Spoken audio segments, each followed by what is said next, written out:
अगर आप भी इंग्लिश अच्छे से सीखना चाहते हैं, जिसमें पढ़ना अच्छे से सीखना चाहते हैं, हमारी क्लास में आपको शुरू से पढ़ना सिखाया जाएगा और साथ में 2 महीने की क्लास होगी और अब फीस भी आधी कर दी गई है।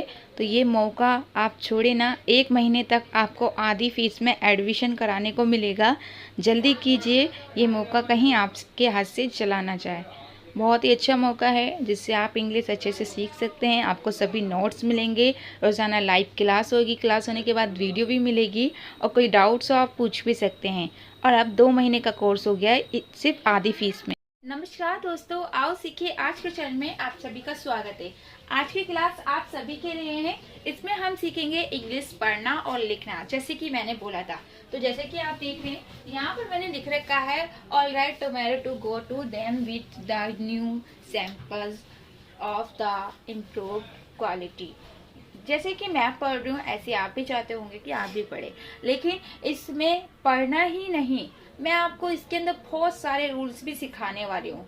पढ़ना तो कोई भी सीख सकता है, लेकिन इसके जो रूल्स हैं वो आपको बहुत जरूरी है। जैसे कि कभी भी ALL होता है तो हम उसको ऑल पढ़ते हैं, लेकिन यहाँ पर हमने ऑल क्योंकि किसी के साथ हम जोड़ रहे हैं तो इसलिए हमने एक एल हटा दिया, तो इसको भी हम ऑल ही पढ़ेंगे। अब यहाँ पर देखिए, इसको हमने ऑल पढ़ा और यहाँ पर हमने इसको राइट क्यों पढ़ा है। तो देखिए, कभी भी आर को तो हम रा पढ़ते हैं, लेकिन आई के बाद अगर GHT होगा तो GH को हम नहीं पढ़ते हैं, ठीक है। और आई को हमेशा आई पढ़ा जाता है अगर वो GH से पहले होगा तो इसीलिए हमने इसको आई पढ़ा है और GH को नहीं पढ़ा है और T को टा पढ़ा है, यानी कि राइट। तो सॉरी, राइट में आपने देखा, उसके बाद T को टा पढ़ा, O को ऊ पढ़ा, ठीक है, टू। और उसके बाद डबल M को सिर्फ एक बार आप पढ़ेंगे, M यानी कि माँ, टू मो। अब यहाँ पर हमने O पढ़ा है, O की मात्रा के लिए, ठीक है। अब यहाँ पर देखिए OW को क्या पढ़ा है, ध्यान से, OW को हमने क्या पढ़ा है, OW को हमने O पढ़ा है। कभी भी OW अगर साथ में होगा तो उसको आपको O पढ़ना होगा। डबल R को सिर्फ एक ही बार लिखना है, ठीक है। उसके बाद Y को या पढ़ेंगे, OU को यू पढ़ते हैं, ठीक है। G को गा पढ़ते हैं, गा पे मतलब गो हो गया। T को टा पढ़ते हैं, O को ओ पढ़ते हैं, यानी कि टू। अब यहाँ पर O को ऊ क्यों पढ़ रहे हैं, और यहाँ पर हम देखिए कभी भी TO होगा तो उसको हम टू ही पढ़ेंगे, टो नहीं पढ़ेंगे, ठीक है। क्योंकि इसके साथ यहाँ पर भी आप देख रहे हैं और यहाँ पर भी देख रहे हैं, इसलिए हमने इसको भी टू पढ़ा और इसको भी टू पढ़ा, ठीक है। तो आप लोग एक बार ध्यान से देखिए, आपको कितनी सारी चीजें समझ में आई। पहला, ALL को ऑल पढ़ते हैं। दूसरा, GH से पहले अगर आई होगा तो आई को आई पढ़ना है। तीसरा, GH साइलेंट रहता है कब, जब वो लास्ट में हो या फिर T से पहले GH हो तो GH को नहीं पढ़ते हैं। उसके साथ साथ आपको ये भी पता चला कि OW को O पढ़ते हैं और TW होगा तो हमेशा उसको आपको टू पढ़ना है, टो नहीं पढ़ना है, ठीक है। तो आप यहाँ पर इसे ध्यान से देखिए। और हाँ, आपको तो पहली लाइन में आपने कितने सारे रूल सीखे। उसके बाद दैन, तो TH को दा पढ़े। अब देखिए TH को दा और था में क्या फर्क है। TH को हम दा भी पढ़ते हैं और था भी पढ़ते हैं। तो देखिए, कभी भी शुरू और बीच में अगर TH होगा तो उसको आपको दा पढ़ना होगा, लेकिन अगर लास्ट में TH होगा तो उसको आपको क्या पढ़ना है, था पढ़ना है। अगर शुरू और बीच में TH है तो उसको आपको दा पढ़ना है और लास्ट में है तो उसको था पढ़ना। तो यहाँ पर आपको समझ में आया क्यों हमने इसको TH को दा पढ़ा। लेकिन कुछ वर्ड मीनिंग ऐसी है जहाँ पर TH को था पढ़ा जाता है शुरू में, वो कहाँ पर है उसके लिए मैं आपको कोर्स जब कंप्लीट कराऊंगी, अगर आप चाहें तो हमारा कोचिंग सेंटर यानी कि कोचिंग में एडमिशन ले सकते हैं। उसके लिए मैंने शुरू में आपको नंबर बताया, उस पर आप कॉल करके पूछ सकते हैं, ठीक है। तो अगर आप पूरा कोर्स कंप्लीट सीखना चाहते हैं तो आप हमारी कोचिंग यानी कि क्लास ज्वाइन कर सकते हैं। बहुत ही अच्छे से आपको सिखाया जाता है, सारे रूल्स आपको दिए जाते हैं लिख के, और साथ के साथ रोजाना क्लास होती है, ठीक है। उसके बाद देखिए, W को वाह पढ़ते हैं और आई को हम छोटी ई की मात्रा पढ़ते हैं। हमेशा आई को छोटी ई की मात्रा पढ़ते हैं, लेकिन छोटी ई की मात्रा से पढ़ने से कुछ नहीं होता, उसको पढ़ने का तरीका भी पता होना चाहिए। मैंने बोला कि छोटी आई को हम छोटी ई की मात्रा पढ़ते हैं, तो आप कैसे पढ़ेंगे, बीथ, इस तरीके से आपने पढ़ना है, लेकिन वो गलत है। कभी भी छोटी ई की मात्रा आप पढ़ रहे हैं तो उसे जल्दी से पढ़ेंगे, जैसे कि बिथ। अगर आप उसे ऐसे पढ़ देते हैं बीथ, तो वो गलत हो जाएगा। हमेशा छोटी ई की मात्रा कोई सी भी होगी उसको हमेशा जल्दी से बोला जाता है, इसीलिए हम इसे बोलेंगे बिथ, ठीक है। यहाँ पर हम इसे द पढ़ रहे हैं। अब ऐसा क्यों है, इसके लिए आपको पूरा कोर्स सीखना होगा, एक एक टॉपिक को अच्छे से सीखना होगा, जब भी आपको समझ में आएगा। लास्ट वाले ए को हम नहीं पढ़ते हैं। तो जैसे कि आपने देखा, उसके बाद यहाँ पर आप देख रहे हैं एन को ना पढ़ रहे हैं और ई डब्ल्यू को ऊ भी पढ़ते हैं। जैसे ई डब्ल्यू को हम और भी चीजें पढ़ते हैं, लेकिन ज्यादातर यू पढ़ते हैं। लेकिन इसके लिए आपको एक एक चीजें। उसके बाद यहाँ पर आप देख रहे हैं एस को हमने सा पढ़ा और यहाँ पर एस को हमने ज पढ़ा। देखिए ई एस होता है तो ई एस को हम ज पढ़ते हैं। कभी भी ई एस साथ में होगा तो आपको एस को ज पढ़ना होगा।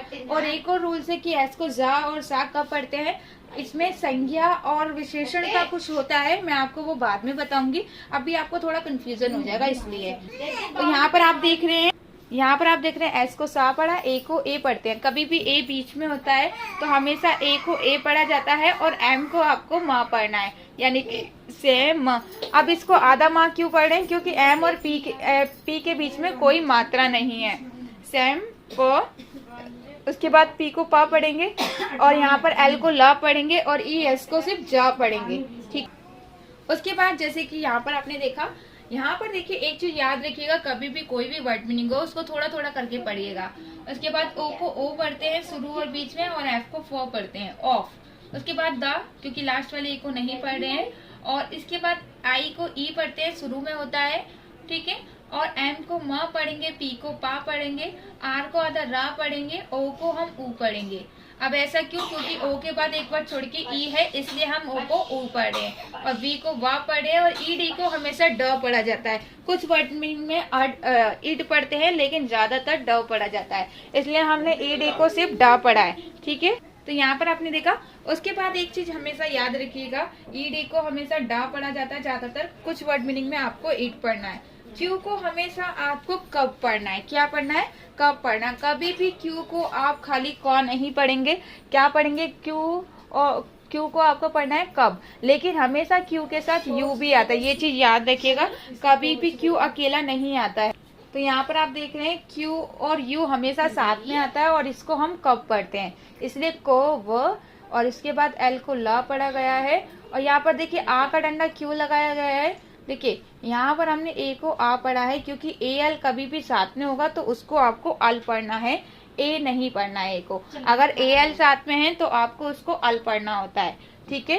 उसके बाद एल को हम ला पढ़े, आई को ई पढ़े, टी को टा पढ़े, और वाई को हम ई पढ़े। याद रखिएगा, कभी भी लास्ट में वाई हो तो हमेशा उसको ई की मात्रा पढ़ना है, ठीक है। ऑफ, उसके बाद पी को तो पा पढ़ेंगे और ए को ए पढ़ेंगे, पे। उसके बाद यहाँ पर आप देख रहे हैं, उसके बाद जैसे कि आप देख रहे हैं पी को भी पा पढ़ेंगे और यहाँ पर पे हो गया। उसके बाद दोबारा से पा, और इसके बाद पे पर, क्योंकि ई आर को हमेशा आर पढ़ा जाता है, इसलिए हमने पेपर पढ़ा। उसके बाद एंड, और यहाँ पर आप जैसे कि यहाँ पर आप देख रहे हैं एंड तो सिंपल है, आप पढ़ ही लेंगे। लेकिन यहाँ पर देखिए, जैसे कि आपने देखा, उसके बाद देखिए एक चीज और मैं आपको बता दूं, जैसे यहाँ पर एस को हमने सा पढ़ा, ठीक है। उसके बाद टी को हमने टा पढ़ा, लेकिन एस और टी के बीच में कोई भी मात्रा नहीं है, इसलिए हमने एस को आधा शा लिखा है और टी को टा लिखा है, ए को ए पढ़ा, यानी कि स्टे। उसके बाद टी को यहाँ पर शा लिखा गया है, क्यों, क्योंकि कभी भी टी आई ओ एन अगर साथ में होता है तो इसको सन पढ़ते हैं, इसलिए हमने यहाँ पर इसे सन लिखा, ठीक है। उसके बाद यहाँ पर देखिए, क्योंकि हमने इसको सन पढ़ा और ई आर को हमेशा अर पढ़ा जाता है, ठीक है। तो ये अर है तो हमने इसको र लिख दिया, और लास्ट वाले वाई को हमेशा ई की मात्रा पढ़ना, यानी कि स्टेशनरी। उसके बाद आप देख रहे हैं यहाँ पर देखिए ए एल अगर किसी के साथ भी जुड़ा हुआ है तो उसको आपको ऑल पढ़ना है, अल नहीं पढ़ना है, या फिर एल नहीं पढ़ना है, आपको क्या पढ़ना है, ऑल पढ़ना है। जैसे यहाँ पर भी हम ऑल पढ़े थे, यहाँ पर भी हम ऑल पढ़ रहे हैं। उसके बाद ऑल सो। सेंड में आप देख रहे हैं एस को सा पढ़ा, ई को ए पढ़ा, एन को आधा क्यों पढ़े, क्योंकि एन और डी के बीच में कोई मात्रा नहीं है, ठीक है। ए को हमने आ पढ़ा, और यहाँ पर देखिए कभी कभी क्या होता है, डब्ल्यू आर होता है तो डब्ल्यू को हम नहीं पढ़ते हैं अगर शुरू में, तो यहाँ पर हम आर को डा पढ़े, आई को ई पढ़े यानी कि री, और डबल टी को टा पढ़े, और ई एन को अन पढ़े यानी कि रिटर्न। इसके आगे की क्लास यानी कि पार्ट 2 जल्द ही हम आपको यूट्यूब पे सेंड करेंगे, लेकिन उससे पहले हम आपको यूट्यूब पे बता देंगे कि इसके आगे की क्लास कब होगी। क्लास पसंद हो तो आप चैनल को सब्सक्राइब कीजिएगा, लाइक कीजिएगा, और जो नंबर बताया उस पर